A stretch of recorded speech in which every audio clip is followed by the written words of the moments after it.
मुक्ति क्या है ना? मुक्ति है स्वयं से मुक्ति। स्वयं से मुक्ति का अर्थ है मैं, अपने मैं से मुक्त हो जाना। अब हम मैं से कैसे मुक्त होंगे? ठीक है, मैं से ऐसे मुक्त होंगे जैसे चारों तरफ आवाजें हो रही हैं, लोग बात कर रहे हैं, हम बस बैठे हुए हैं, सुनने की भी कोशिश नहीं कर रहे और वो अपने आप ही सुनाई दे रहा है। बस सिर्फ हम बैठे हुए हैं, मौन शून्य, इतना मौन शून्य कि हमें अपना ही बोध नहीं है, अपनी अवेयरनेस नहीं है, हम हैं बस, वहाँ कहने वाला नहीं है। मगर ये चीज़ जब घट जाएगी तो फिर बाद में हम विचारों में खो जाएंगे। अब हम एक एक स्टेप चलें कि विचारों में क्यों चले गए। विचारों में इसलिए चले गए क्योंकि वासना है, बिना वासना के विचार नहीं हो सकते। अब वासना क्यों है? क्योंकि संसार में कहीं रस है। ये मालूम है कि बाहर से भी सुख मिल सकता है। बाहर से सुख क्यों मिल सकता है? क्योंकि लोगों ने बताया ऐसा और हमने भी यही जाना। जब हम कुछ करते हैं तो लोग हमारी तारीफ करते हैं, हमें अच्छा लगता है। जब हम कुछ करते हैं और लोग तारीफ करते हैं तो हमें अपना होना महसूस होता है कि हाँ मैं हूँ, मैं तारीफ को महसूस कर रहा हूँ, मैं तालियों को महसूस कर रहा हूँ। ये हूँ जो है ये काल्पनिक होता है क्योंकि मौत इसे मिटा देती है और हम चाहते हैं कुछ ऐसा जो मौत मिटा ना पाए, जो सदा बना रहे। हम यही चाहते हैं, हमारा सुख, हमारा प्रेम, हमारी शांति, एक ऐसी शांति जो सदा बनी रहे। और हमारे होते हुए ये शांति कभी भी हो नहीं सकती क्योंकि हमारा होना ही काल्पनिक है। तो इस तरीके से मुक्ति जो है, मैं से मुक्ति, मैं से मुक्ति का ही मतलब है परम मुक्ति। पहले संसार की वस्तुओं से मुक्ति, फिर वासनाओं से मुक्ति, मैं से मुक्ति मतलब परम मुक्ति, जहां मैं भी नहीं रहा, है ना, वो स्थिति। और उसमें कुछ भी नहीं तुम बोल सकते, तुम ये भी नहीं कह सकते कि मैं अपने से मुक्त हो गया, क्योंकि जब तुम ये कहोगे अपने से मुक्त हो गया तो भी तुम हो, मुक्त होने वाला भी। मतलब परम से मुक्ति। परम मतलब ये अंतिम अवस्था पहुंच गई, ये परम शून्य है। अब यहाँ कुछ भी नहीं बचा, एकदम परम शून्य, ठीक है ना। यहाँ मैं भी नहीं बचा।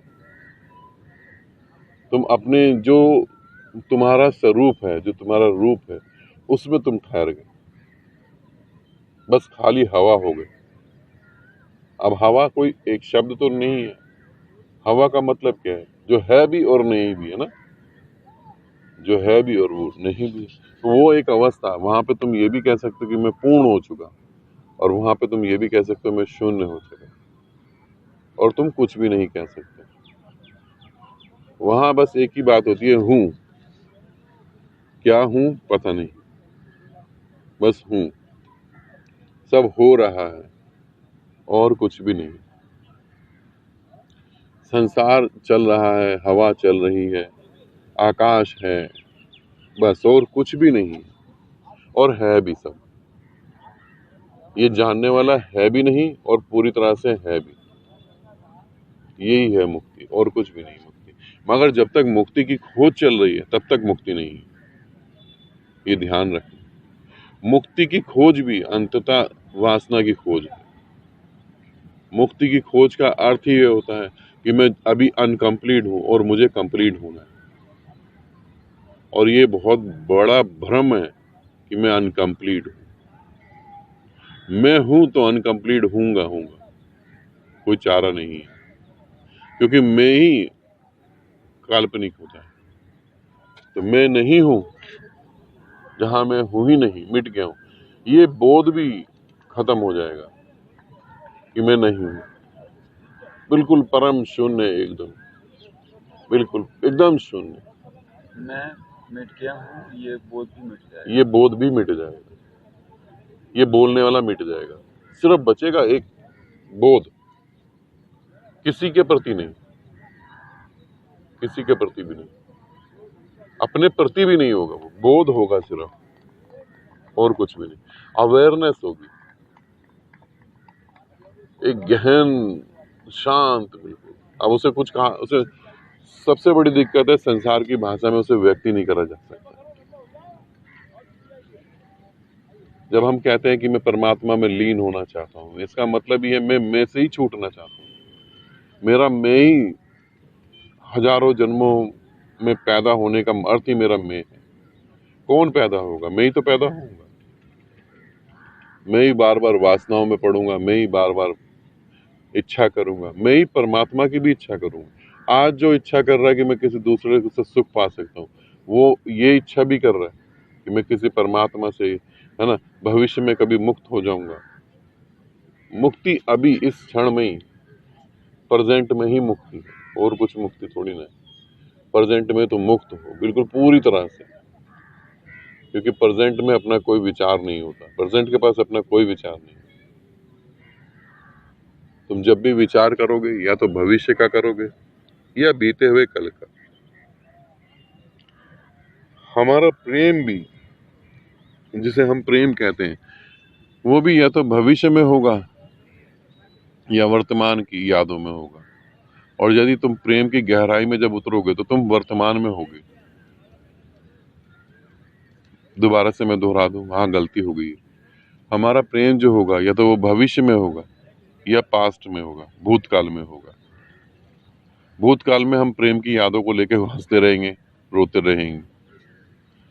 और भविष्य में जो होगा वो हमारा काल्पनिक प्रेम होगा कि भविष्य में मेरे को ये मिल जाएगी या ये मिल जाएगा और मैं सुख से जीऊंगा। और वर्तमान में जो प्रेम होगा वो प्रेम की परम गहराई है, क्योंकि कई बार प्रेमी जो होते हैं, जो एक दूसरे को प्रेम करते हैं, वो बिल्कुल मौन हो जाते हैं, साइलेंट हो जाते हैं, कोई शब्द नहीं होता। इस तरीके से अभी इस तरीके से ऐसे भी घट सकता है जब जब हम अपने गुरु से बात कर रहे होते हैं, तो शब्द तो अलग वे में घूम रहे होते हैं, शब्द अलग तरीके से चल रहे होते हैं, और गुरु के शरीर से वो ऐसी ऊर्जा बह रही होती है, तुम भीतर ही भीतर शांत हो जाते हो, बिल्कुल शांत, भावपूर्ण हो जाते हो, है ना। वो क्योंकि वो मल्टी डायमेंशन है, वो बोल भी रहा है और वो परम शून्य में भी है, वो चारों तरफ से काम कर रहा है। वो परम शून्य है और गतिमान है, वो तुम्हारे हृदय को भी तरंगित कर रहा है, वो पूरे ब्रह्मांड को तरंगित कर रहा है, और तुम उसे सुन भी रहे हो और तुम शून्य भी हो। तुम अब उस मल्टी डायमेंशन अस्तित्व के साथ अपना अस्तित्व जोड़ चुके हो। अब तुम सुन भी रहे हो, भावपूर्ण भी हो, और समझ भी रहे हो, और हर चीज घट रही है। वो हाँ गुरु होता है। तो गुरु के साथ बैठते के साथ ही बहुत कुछ घट जाता है। गुरु के साथ जब तुम बैठ जाओ तो मुझे नहीं लगता कि तुम कुछ भागो मत विचारों में, तो तुम परम मुक्ति का स्वाद ले सकते हो। गुरु इसलिए महत्वपूर्ण हो जाता है। तुम्हें शरीर दिखता है और उसके शब्द, और तुम्हारी आत्मा उसकी आत्मा से जुड़ जाती है, और वो एक महायात्रा पे चल पड़ती है, जाने अनजाने। इसीलिए गुरु के शरीर की भी वैल्यू है, और शरीर की वैल्यू नहीं है। गुरु जब शरीर छोड़ देता है तो उसकी हड्डियों की, उसके बाल की, उसके नाखून की, उसके कपड़ों तक की वैल्यू होती है। लाखों लाखों साल तक उसके कपड़े से वही तरंगे निकलती हैं, उसकी हड्डियों से अनंत काल तक वो तरंगे निकलती रहती है। तो इसीलिए गुरु की हड्डियां, उसका मांस, चमड़ी कुछ भी नहीं जलाना चाहिए।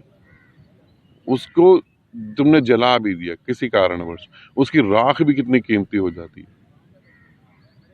गुरु परम ब्रह्म है, गुरु पूरे तरह से ब्रह्म है, ब्रह्मांड है वो पूरा, और तुम्हारे ब्रह्मांड को वो अपने से कनेक्ट कर देता है, सिर्फ बातों बातों से। एक खेल खेल सी हम उस यात्रा पे चले जाते हैं और उसका स्वाद पा लेते हैं। ये सब होता है। मुक्ति, अपने से ही मुक्ति, और अपने से मुक्ति दो तरीके से हो सकती है। तुम साधना करो, पहले संसार में दुख है उसे समझो, उसके बाद तुम संसार को त्यागोगे, क्योंकि दुखी कोई होना नहीं चाहता कभी भी। तुम उसे त्याग दोगे, धीरे धीरे उसे त्यागने लगोगे। त्याग घटेगा जब तुम्हें पता लगेगा कि मुझे दुख है। अब कीचड़ में तो कोई रहेगा नहीं, कमल भी कीचड़ से ऊपर ही होता है, कीचड़ में तो नहीं रहता। तब तुम्हें पता लगेगा संसार में दुख है, मैं जिससे भी उम्मीद करता हूँ मुझे दुख मिलता है, तो उम्मीद छूटने लगेगी। फिर पता लगेगा मोह में दुख है, तो मोह भी छूटने लगेगा। फिर एक खोज चालू होगी कि मैं इन सब चीज़ों से छूट जाऊं। फिर धीरे धीरे करते करते मैं का पता लगेगा कि मैं ही तो डिमांड कर रहा है हर चीज़ की, मैं मुक्ति की भी डिमांड कर रहा है, मैं ही संभोग की डिमांड कर रहा है, मैं ही क्रोध की डिमांड कर रहा है, मैं ही मोह की डिमांड कर रहा है और मैं ही मुक्ति की डिमांड कर रहा है। और जब ये पता लगेगा मैं मुक्ति की डिमांड कर रहा है, तब तुम मैं से भी जाओगे, तब वो परम मुक्ति घटेगी। और यही सारा प्रोसीजर, इतना लंबी यात्रा, गुरु के साथ अगर तुम बैठ जाओ चुपचाप और उसे सुनो, तो ये क्षण भर में घट जाएगी। ये एक शॉर्टकट रास्ता है। यदि तुम गुरु के प्रेम में पड़े तो तुम गए, अपने हाथों से अपने को गवा दिया, फिर तुम्हारा कुछ नहीं हुआ।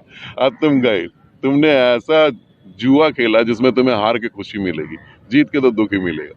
तो गुरु के साथ होना बहुत सौभाग्य की बात है, बहुत सौभाग्य की बात है। गुरु के साथ होना ऐसे ही है जैसे बिना मेहनत के परमात्मा के साथ एक हो जाना, ये परम सौभाग्य है। तो ये बहुत बड़ी बात है। इसीलिए मैं से मुक्ति के दो ही उपाय हैं, गुरु प्रेम या ध्यान साधना, बस और कुछ नहीं। गुरु प्रेम में पहली बार ही तुम्हें पता लग जाता है, ध्यान साधना में तुम्हें पूरा प्रोसीजर फॉलो करना पड़ता है।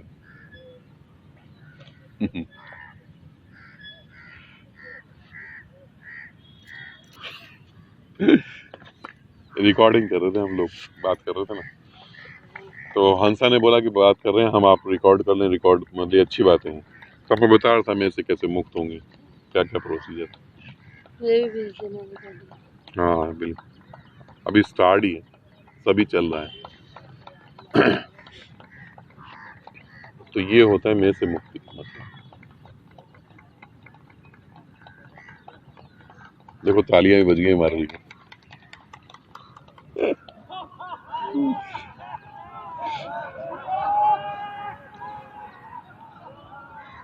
मुझे मालूम ही नहीं पड़ा मैं कि तो आँख में से आंसू क्यों निकल रहे हैं, वो आंख में से आंसू इसलिए निकलते हैं कि जब हम गुरु को सुनते हैं, सुनते सुनते हम भाव में चले जाते हैं। हमें लगता है कि हम सुन रहे हैं। स्टार्टिंग तो ऐसी होता है कि जैसे गुरु छोटी सी बातें कर रहा है और हम बात कर रहे हैं, हम तर्क कर रहे हैं, वो तर्क कर रहा है, हम समझ रहे हैं, वो समझा रहा है। मगर धीरे धीरे हम भाव में चले जाते हैं और भाव में इतने चले जाते हैं कि हमें अपना होना ही मिट जाता है और फिर हमारे आंख से आंसू। और जब गुरु के साथ तुम होते हो और भाव में जाके आंसू जो निकलते हैं, वो आंसू जो है एक पानी होता है जो हमारे शरीर को पवित्र करता है, धूल उतार देता है, और एक आंसू होते हैं जो हमारी